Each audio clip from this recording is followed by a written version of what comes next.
Hi అండి, అందరూ ఎలా ఉన్నారు? ఈరోజు నేను సొరకాయ విత్తనాలు నాటుదామని చెప్పేసి నేనే ఒక పార తీసుకొచ్చి కష్టపడి మట్టి తీశాను.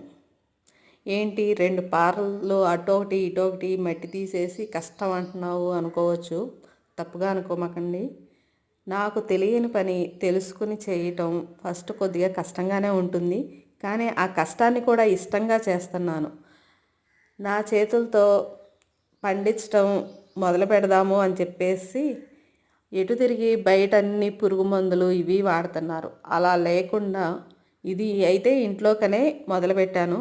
కానీ ముందు ముందు సేంద్రియ పద్ధతుల్లో మాకున్న స్థలంలో వ్యవసాయం చేద్దాం అనుకుంటున్నాను. అంటే కొన్ని కూరగాయ మొక్కలు, ఆకుకూరలు ఇవి వేద్దాం అనుకుంటున్నాను. ఇది నాంది అనుకోండి. నాకైతే చాలా సంతోషంగా ఉంది. కానీ వ్యవసాయం చేయటం ఎంత కష్టమో, వాళ్ళు పడుతున్నది ఎంత కష్టం అనేది చేస్తే అనుభవంలోకి వస్తే కానీ తెలియదు. అది ఇప్పుడు తెలుసుకుంటున్నాను.